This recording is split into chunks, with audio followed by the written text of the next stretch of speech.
All right. Well, it is 7 p.m. Eastern, so we're going to go ahead and get started. Welcome to the next installment of the Data Classroom webinar series. This is Google Trends search history into data stories. And I'm really here tonight just as kind of an MC and just a person who provides a little banter, but the content is going to really be led by Christy Scott, who is part of the Data Classroom team.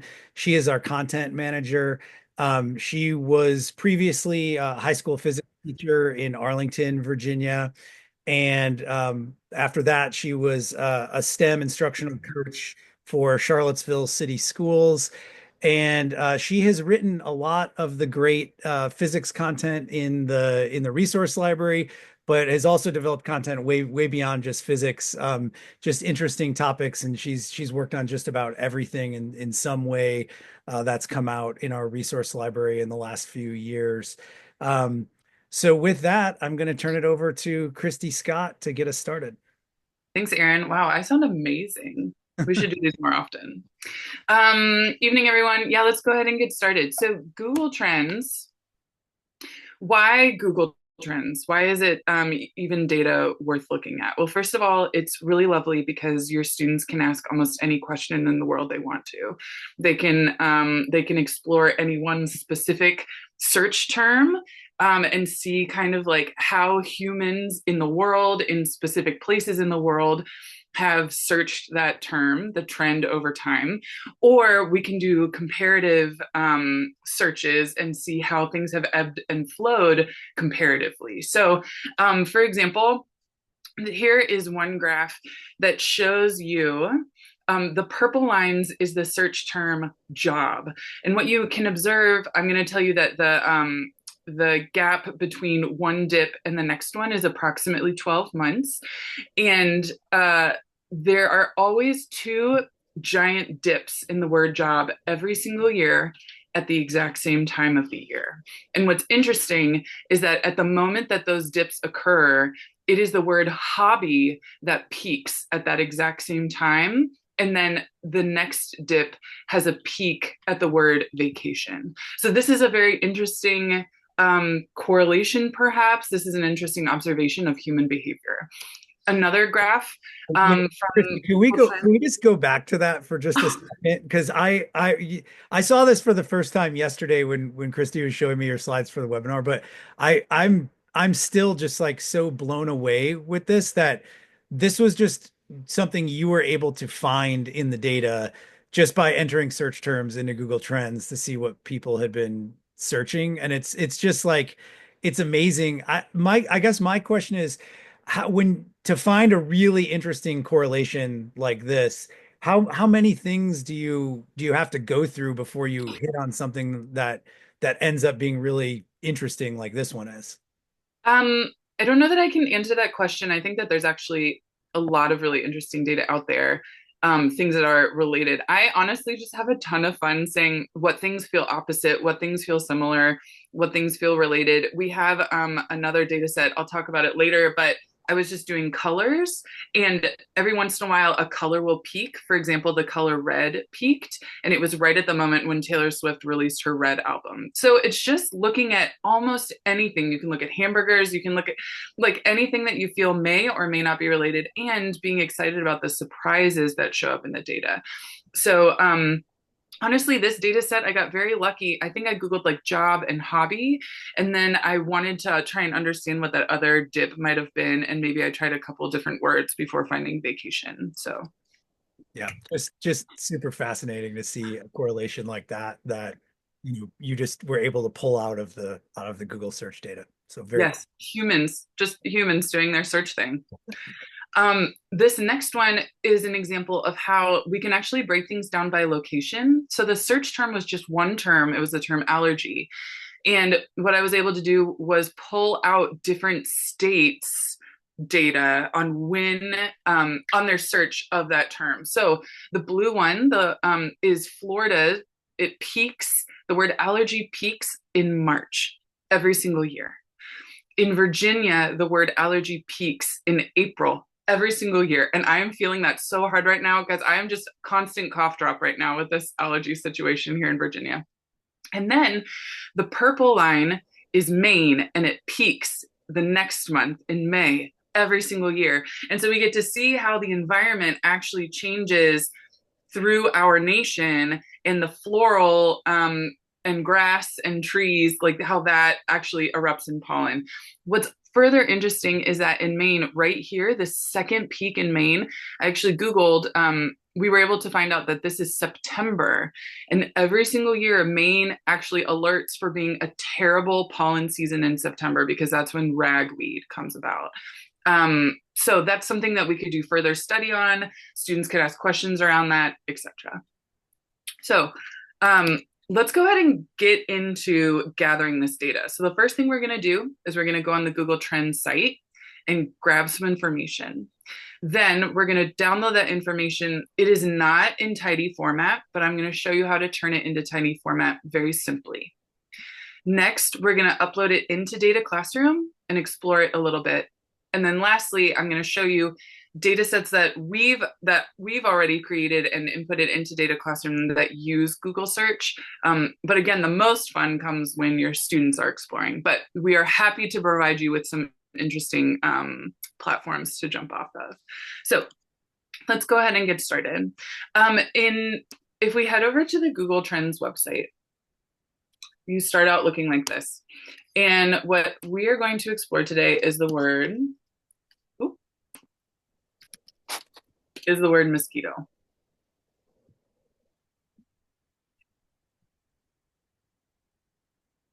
I hope.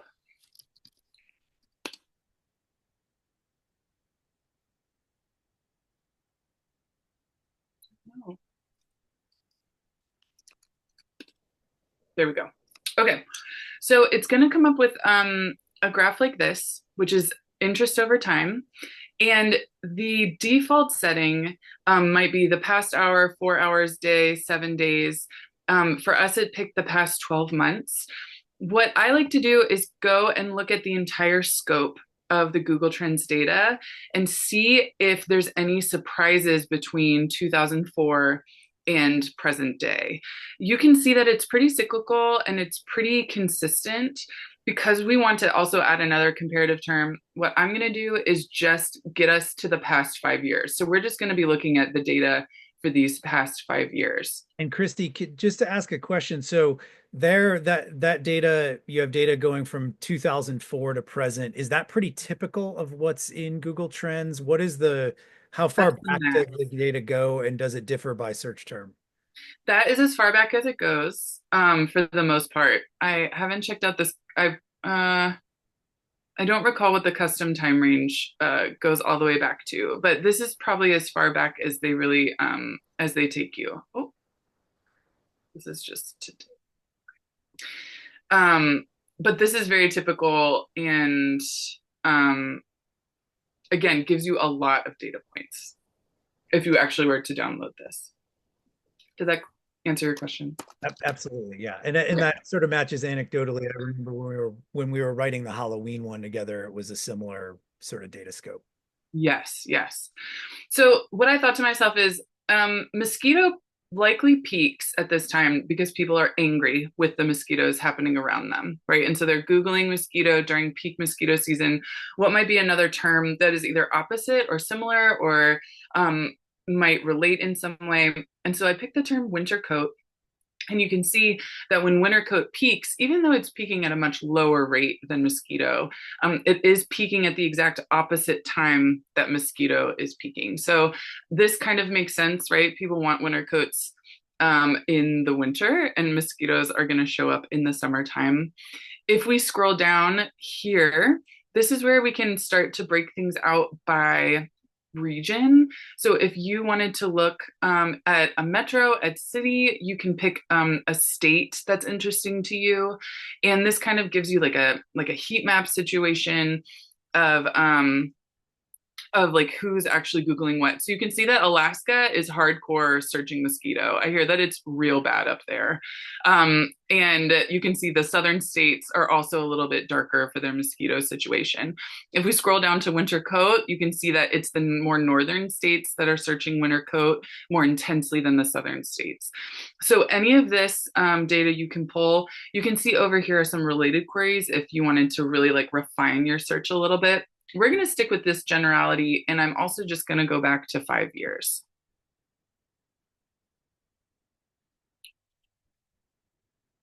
All right, once this loads, And you had a question in the chat, but I think you just answered it there. So I just wanted to acknowledge that they were asking, is it possible to chart 3 to 5 searches and plot them to see patterns or cross-reference some inferences? And I think that's exactly what you've shown us there. absolutely. Additionally, when we download this data, you can stack it in a spreadsheet. So even if I download this data now and then go back and find some new data and download it, you can just put it into your Google Sheet very easily and do comparisons that way. It's not a problem. So I'm going to go ahead and download, and from there go over into my spreadsheet. So we're going to call this winter and mosquito.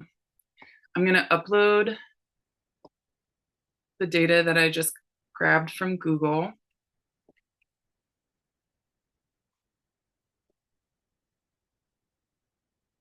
It is always listed in a very generic, non-informative title. So you just kind of have to find what we did today. And I am going to replace the one that I have.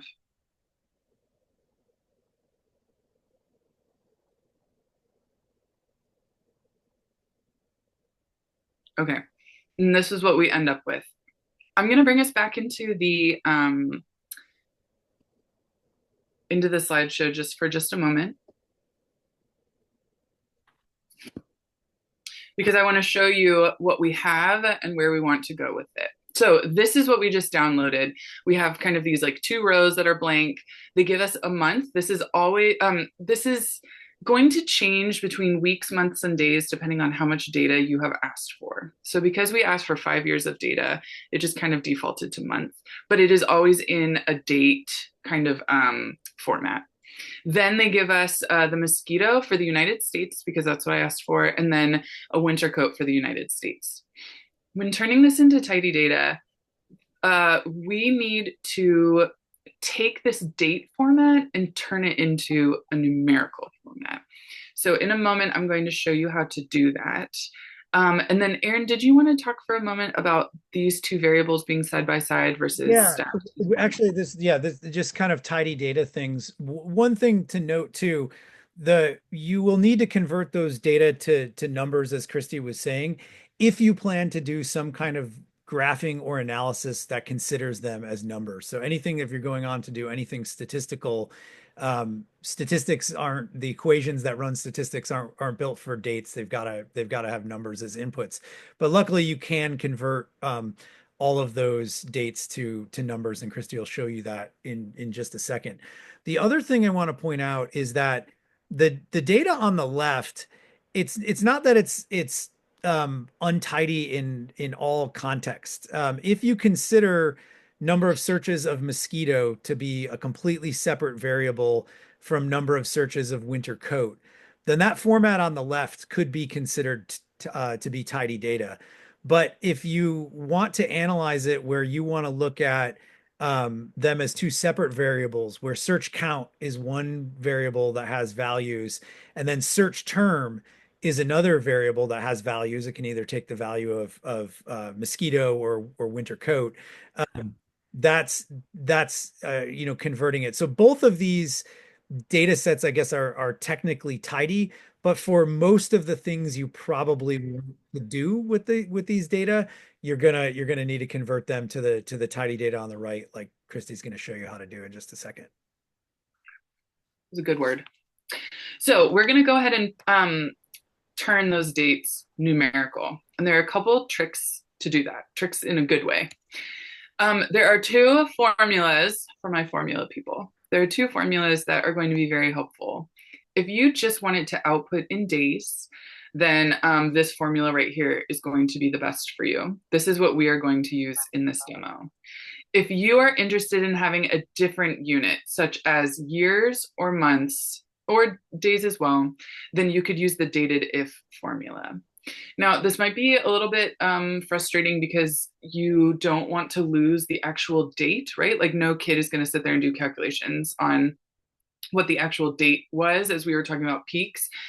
When we get into Data Classroom, I'm going to show you how we can still identify the exact date of any data point, even when it is inputting the days, when it's lining it up numerically using days or weeks or months.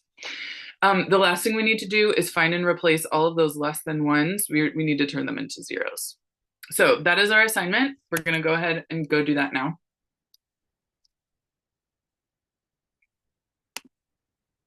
All right, here's my spreadsheet.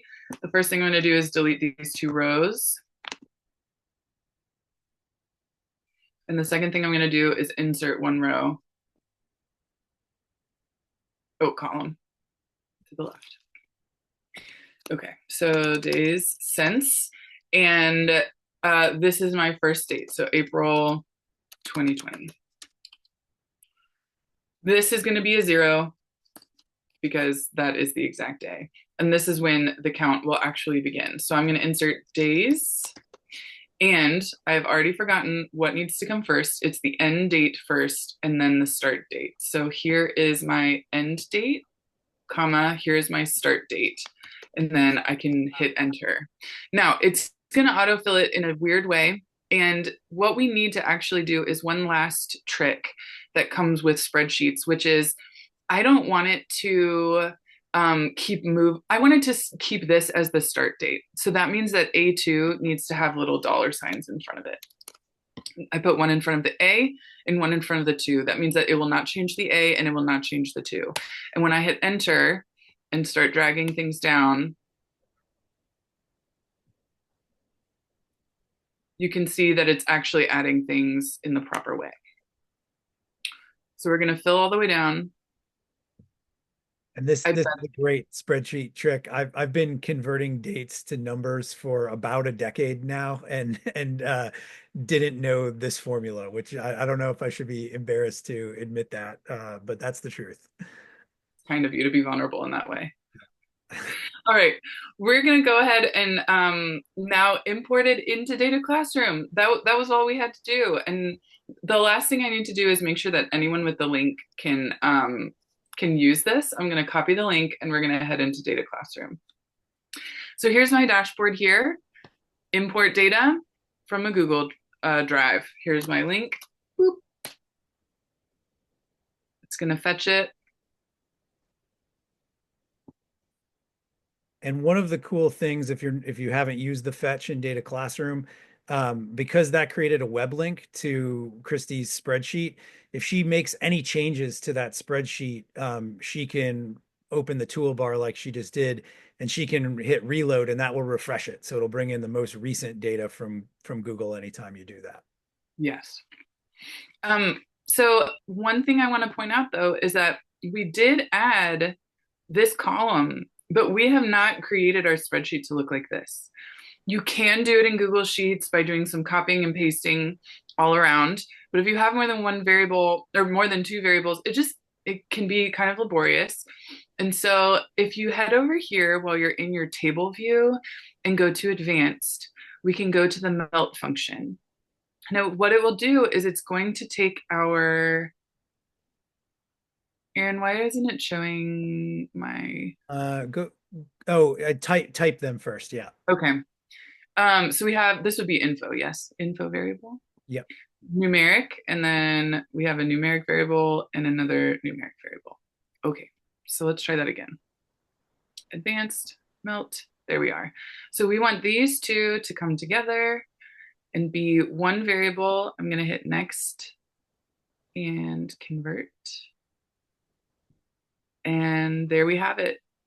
It has now, these are opposite than what I have on my example, but we do have the actual value and we have what the search term was. So we're good to go. And Yes.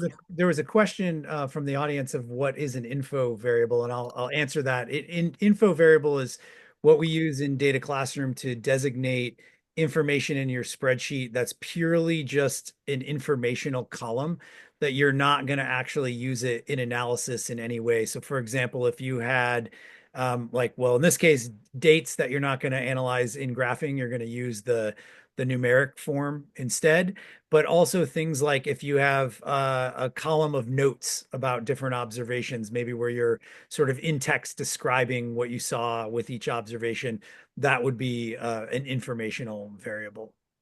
Mm. All right. If we head over to our graph tab now, I'm going to show our variables.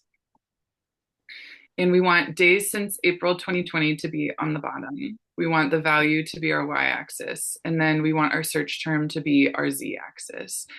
And sorry, I want this to be a little higher. My face is in the way. Let's get this. Um, there. We have, we can connect the dots with lines. We can hide the dots. And then we can see that these are all our peaks.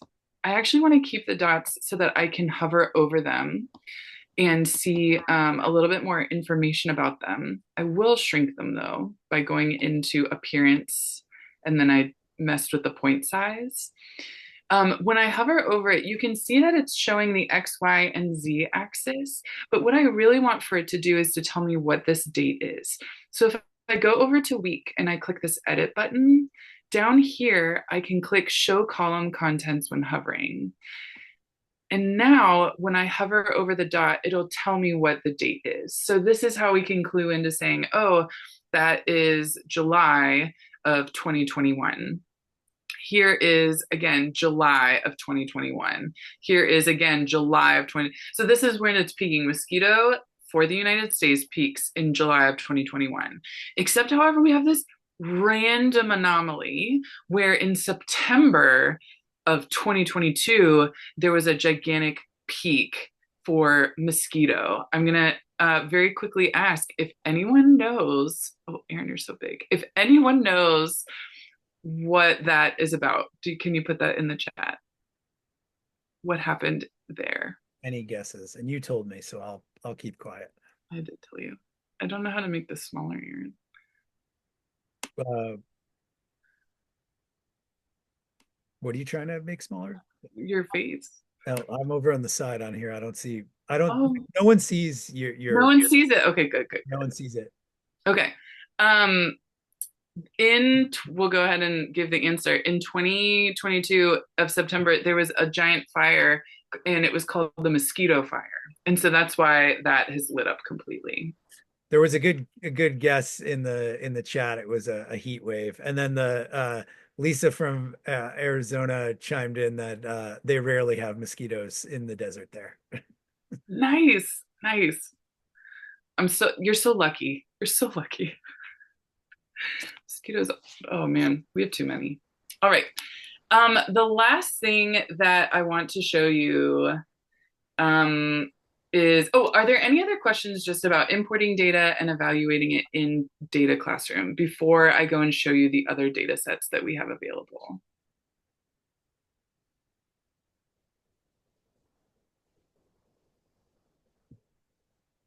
Okay. Aaron, is there any? No, that there's nothing in the chat. That was good. Okay, great. Good teacher wait time, by the way, Christy. Thank you. Thank you. Practice. All right. The last thing that I want to do then is show you what we already have preloaded and available for you from Google Trends in Data Classroom. And this is getting added to all the time. It's part of our type called raw data. And this is, again, just for students to hop into and explore. So this is an example. I'm going to just go ahead and show you where that lives. If you go back to your dashboard, actually, you can go to My Stuff and then click Data Sets. That's another easy way to get to it. If you select here, raw data, and then you can type in Google, because without Google, it shows all of our raw data sets, which are very fun to explore as well. But if we just want the Google kind, These are all our Google Trends data. I want to just take a peek at pant trends over time because what we just looked at, those two graphs, are kind of what's already showing up in Google Trends anyway. Like that graph that I showed you straight away from Google Trends. Obviously, you can't manipulate the data, or maybe like get as granular as you wish. But when you have more than one variable that you're looking at, and you actually do want to see some statistics, then Data Classroom is the best way to view this. So again, we're going to say months, count, and on our z-axis, we're going to have types of pants. These are all this how the search terms have shown up over time. You can see that wide leg pant, this dark purple down here, started out not a big deal and is slowly gaining popularity. Now, this is a lot of data. What I'm going to do is cut down some of these variables. So I'm going to go over to values on pant type and say, let's just look at wide leg. Let's not do boot cut. Let's keep crop. Let's get rid of jeans and cargo shorts. And here are these three pant types here. So we have the skinny jean, which is still one that I am clinging to with all my heart, the crop jean, and the wide leg pant. And if we add a regression line and we group by Z, then it's going to split our regression lines into three parts. Now, linear is not doing it. Linear is not looking like a great predictor. But if we go to quadratic, it looks like this might be a slightly better fit, at least for the skinny jean. So we can see that skinny jeans are dying out in popularity, wide legs coming in, and crop as well. So this is kind of the power of Data Classroom, bringing those Google Trends in, being able to kind of separate things out, do analysis on them through regression lines or any of the other kind of statistical tests that we have. And again, because it is anything that is searched, it is very easy for students to access, to understand, and to get excited about, honestly, because it's something maybe that matters to them. So that is all that I think that I have to say. Aaron, do you have anything else that you would like to add at this Well, time? there's one question that came in from Sam who was asking about, can you ask it for comparative corrections between two sets of data so they can compare how inversely they are correlated?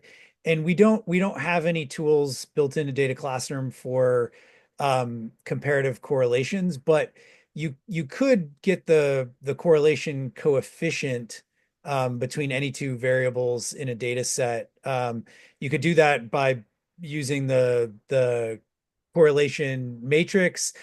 You can also just do that in the graph where you're looking at a correlation, and when you add that line of best fit to any of those groups, all of that output will be on the right of the graph. You'll be able to see the R squared value for that correlation. So hopefully that answered your question. The correlation matrix too, if you wanted to build that, that's underneath that left-hand menu that Christy showed, the same place where that reload was for Google. So it's the left-hand hamburger um, uh, area. And then we had another question. Does Data Classroom allow for categorical statistical analysis like chi-square? Yes, absolutely. It will do a chi-square goodness of fit, and it will do a chi-square test of independence there as well. So chi-square goodness of fit when you're looking at how a single variable is distributed across categories, and a chi-square test of independence when you're looking for association when you have two or more different categorical variables. So yeah, it can handle those as well. And then we got another question. When you get a line of best fit, can you ask it for the algebraic equation for that quadratic equation? And yes, and Christy's actually got her cursor on the screen right around there where you can see it in the equation form when it's a quadratic. Same if it's a linear or a cubic or whatever line of best fit. And Christy, if you just scroll up to quadratic for a second, and so you can see the drop down, those are the different functions that you can fit to the data, and it will give you equations for all of those. So hopefully I think we covered that. I think we got that. Yeah. Um, yeah, Christy, we've got to get you on to host another webinar now. I really enjoyed being kind of a co-host. It was fun. Hmm. Yes. So if any of you all in the audience have any questions at all that you see, my email, I'm Aaron at DataClassroom. Christy is Christy at DataClassroom. We'd happy to take any questions that you have. If you have a price quote question or purchasing department at your school or university does, you can reach the right people there at info@dataclassroom.com. But really, any question that you have about anything that you saw, we'd be happy to answer that. Also, there is a link there in the slide to a 60-day free trial. Of course, you can start a Data Classroom account at any time and always have access to the free stuff. But there is that code in the slides, and so we will get that out. I'm sorry that I don't have it at my fingertips right now. I should have got that ready to go. There's one more question um, that that came in. Um, yeah, and sorry, I confused my answer just a little bit. I was what I was saying. No, that Data Classroom will not do is any kind of comparative correction, but yes, you can do correlations. Both in the correlation matrix, you can do the Pearson's and the Spearman's row, either of those correlation coefficients. And whenever you add a line of best fit or fit any of those functions, it will give you the R squared value, which is the squared value of the Pearson's correlation coefficient there. So yeah, that is that. And I will say we will stop the recording here in just a second.